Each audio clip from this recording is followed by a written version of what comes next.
मीराबाई के पद पढ़ेंगे जो आपकी कक्षा 10 के हिंदी पाठ्यक्रम में शामिल है। मीराबाई कृष्ण भक्ति शाखा की प्रमुख कवयित्री हैं। इनकी जन्म तिथि 1503 मानी जाती है। मीराबाई के जन्म स्थान के बारे में कई मतभेद हैं। कई लोग जोधपुर में स्थित चौकड़ी यानी कुड़की गांव को मीराबाई का जन्म स्थान मानते हैं। ये बचपन से ही कृष्ण भक्ति में रुचि लेने लगी थी। इनका विवाह उदयपुर के महाराणा कुंवर भोजराज के साथ हुआ। विवाह के कुछ समय बाद ही इनके पति का देहांत हो गया। इन्हें पति के साथ सती करने का प्रयास किया गया, लेकिन मीरा इसके लिए तैयार नहीं हुई। वे संसार की ओर से विरक्त हो गईं और साधु संतों की संगति में हरि कीर्तन करते हुए अपना समय व्यतीत करने लगीं। संत रैदास की शिष्या मीरा के पद पूरे उत्तर भारत सहित गुजरात, बिहार और बंगाल तक प्रचलित हैं। मीराबाई की कविताएं हिंदी तथा गुजराती दोनों ही भाषाओं में मिलती हैं। मध्यकालीन भक्ति आंदोलन की आध्यात्मिक प्रेरणा ने जिन कवियों को जन्म दिया, उनमें मीराबाई का विशिष्ट स्थान है। मीरा हिंदी और गुजराती दोनों की कवयित्री मानी जाती हैं। मीरा की भक्ति दैन्य और माधुर्य भाव की है। इन पर योगियों, संतों और वैष्णव भक्तों का सम्मिलित प्रभाव पड़ा है। मीरा की पदों की भाषा में राजस्थानी, ब्रज और गुजराती का मिश्रण पाया जाता है। वहीं पंजाबी, खड़ी बोली और पूर्वी के प्रयोग भी मिल जाते हैं। पाठ प्रवेश को देख लेते हैं। कहते हैं कि मीराबाई का कृष्ण भक्ति में नाचना और गाना राज परिवार को कभी अच्छा नहीं लगा। उन्होंने कई बार मीराबाई को विष देकर मारने की कोशिश की।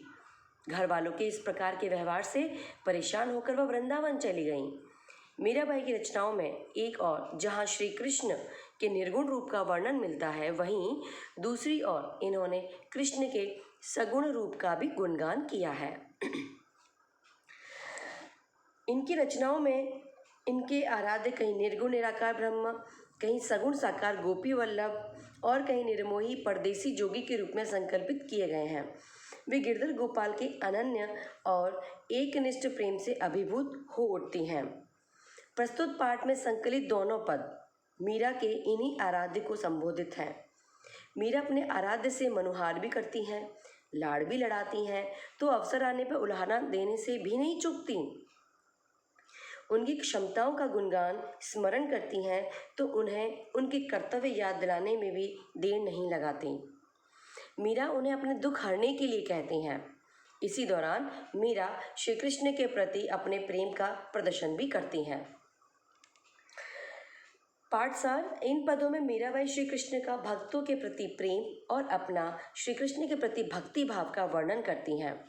पहले पद में मीरा श्री कृष्ण से कहती हैं कि जिस प्रकार आपने द्रौपदी, प्रहलाद और ऐरावत के दुखों को दूर किया था, उसी तरह मेरे भी सारे दुखों का नाश कर दो। दूसरे पद में मीरा श्री कृष्ण के दर्शन का एक भी मौका हाथ से जाने नहीं देना चाहती। वह श्री कृष्ण की दासी बनने को तैयार है, बाग बगीचे लगाने को तैयार है, गली गली में श्री कृष्ण की लीलाओं का बखान भी करना चाहती है, ऊंचे ऊंचे महल भी बनाना चाहती है, ताकि दर्शन का एक भी मौका न चूके। श्री कृष्ण के मनमोहक रूप का वर्णन भी किया है और मीरा श्री कृष्ण के दर्शन के लिए इतनी व्याकुल है कि आधी रात को ही कृष्ण को दर्शन देने के लिए बुला रही हैं। अब हम पहले पद को देख लेते हैं। हरि आप हरो जनरी भीर, द्रौपदी री लाज राखी, आप बढ़ायो चीर। भगत कारण रूप नरहरि, धर्यो आप शरीर, बूढ़ तो गजराज राख्यो, काटी कुंजर पीर। दासी मीरा लाल गिरधर, हरो मारी भीर। कठिन शब्दार्थ को देख लेते हैं। हरि श्री कृष्ण को कहा है, जन यानी भक्त, भीर यानी दुख दर्द, लाज यानी इज्जत, चीर साड़ी या कपड़े को कहते हैं। नरहरि नरसिंह अवतार की बात की गई है। शरीर यानी शरीर, गजराज हाथियों का राजा ऐरावत, कुंजर यानी हाथी, काटी यानी मारना, लाल गिरधर श्री कृष्ण के लिए कहा है, महारी यानी हमारी। अब इसके भावार्थ को पहले समझ लेते हैं। जब आप व्याख्या करने बैठें तो आप इस तरीके से लिखेंगे कि प्रस्तुत पद्यांश हमारी हिंदी पाठ्य पुस्तक स्पर्श भाग 2 से लिया गया है। इस पद की कवियत्री मीरा है। इसमें कवियत्री भगवान श्री कृष्ण के भक्त प्रेम को दर्शा रही है और स्वयं की रक्षा की गुहार लगा रही हैं। फिर आप व्याख्या लिखेंगे। इस पद में कवियत्री मीरा भगवान श्री कृष्ण के भक्त प्रेम का वर्णन करते हुए कहती हैं कि आप अपने भक्तों के सभी प्रकार के दुखों को हरने वाले हैं, अर्थात दुखों का नाश करने वाले हैं। मीरा उदाहरण देते हुए कहती है कि जिस तरह आपने द्रौपदी की इज्जत को बचाया और साड़ी के कपड़े को बढ़ाते चले गए, जिस तरह आपने अपने भक्त प्रहलाद को बचाने के लिए नरसिंह का शरीर धारण कर लिया और जिस तरह आपने हाथियों के राजा भगवान इंद्र के वाहन ऐरावत हाथी को मगरमच्छ के चंगुल से बचाया था, हे श्री कृष्ण उसी तरह अपनी इस दासी अर्थात भक्त के भी सारे दुख हर लो, अर्थात सभी दुखों का नाश कर दो। अब श्री कृष्ण ने गजराज की मदद किस प्रकार की थी, इसकी जो पीछे कहानी है वो सुन लेते हैं। एक बार गजराज किसी बड़े जलाशय में नहाने गया था। वह नहाने में व्यस्त था। तभी उसके पैर को एक मगरमच्छ ने मुंह में दबा लिया और गहराई में खींचने लगा। असहाय हाथी गहरे पानी में सरकने लगा। अपनी मृत्यु निकट देखकर गजराज ने कमल पुष्प कुंड में उठाया और प्रभु को मदद के लिए पुकारा। उसकी पुकार सुनकर प्रभु नंगे पांव दौड़े आए। उन्होंने मगरमच्छ को मारकर गजराज को बचाया। आपने भगवान के नरहरि रूप के अवतार की भी बात सुनी होगी। अब हम उसकी भी कहानी मैं आपको बताना चाहती हूँ। हिरण्यकश्यप नामक एक अत्याचारी एवं अभिमानी राजा था। वह स्वयं को ही ईश्वर मानता था, परंतु उसका पुत्र ईश्वर का परम भक्त था। हिरण्यकश्यप ने प्रहलाद को तरह तरह से समझाया कि वह प्रभु भक्ति छोड़कर हिरण्यकश्यप को ही भगवान माने, पर प्रहलाद तैयार नहीं हुआ। उसके पिता उसे तरह तरह की यातना देते थे, पर प्रहलाद का विश्वास प्रभु पर बढ़ता ही चला गया। एक बार जब उसने प्रहलाद की जान लेनी चाहिए तो भगवान ने नरसिंह का रूप धारण कर प्रहलाद की रक्षा की और हिरण्यकश्यप को मार गिराया। दूसरे पद को देख लेते हैं। श्याम महाने चाकर राखो जी, गिरधारी लाला महाने चाकर राखो जी, चाकर रहस्यु बाग लगास्यु नित उठ दर्शन पास्यु, वृंदावन री कुंज गली में गोविंद लीला गास्यु। चाकरी में दर्शन पास्यु सुमरन पास्यु खर्ची, भाव भगति जागिरी पास्यु तीनों बाता सरसी। मोर मुकुट पीतांबर सोहे गल वेजंती माला, बिंद्रावन में धेनु चरावे मोहन मुरली वाला। ऊंचा ऊंचा महल बना बिच बिच राखूं बारी, सांवरियारा दर्शन पास्यु पहर कुसुम्बी साड़ी। आधी रात प्रभु दर्शन दीज्यो जमुना जी रे तीरा, मीरारा प्रभु दर्शन दीज्यो मीरारा प्रभु गिरधर नागर हिवड़ो घड़ो अधीरा। अब इस पद के कठिन शब्दार्थ को हम देख लेते हैं।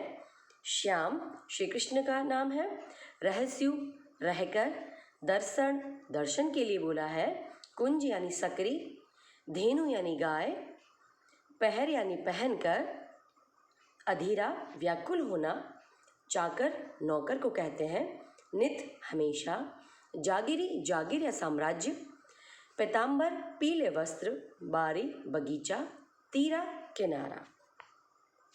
अब हम इस पद के भावार्थ को देखेंगे। यहाँ पे मैंने पॉइंट्स के थ्रू समझाने की कोशिश की है, पर जब आप सप्रसंग व्याख्या करेंगे इस पद की तो आप इस तरीके से लिखेंगे।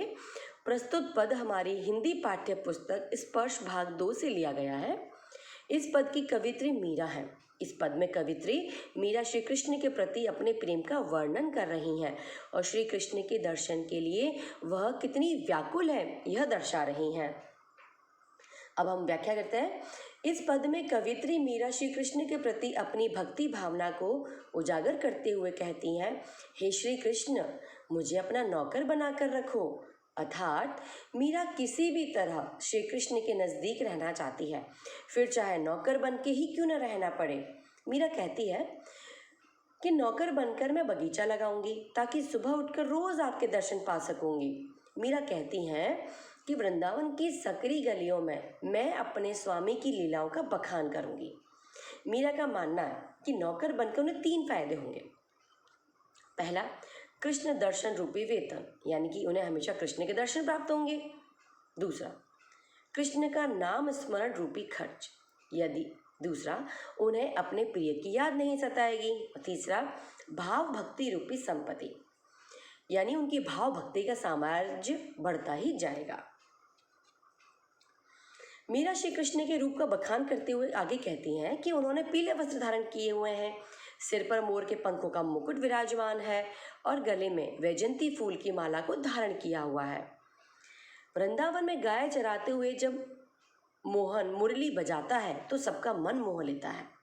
मीरा कहती है कि मैं बगीचों के बीच ही ऊंचे ऊंचे महल बनाऊंगी, कुसुम्बी साड़ी पहनूंगी और उसे पहनकर अपने प्रिय के दर्शन करूंगी, अर्थात श्री कृष्ण के दर्शन के लिए साज श्रृंगार करूंगी, तैयार हो जाऊंगी, सजूंगी धजूंगी।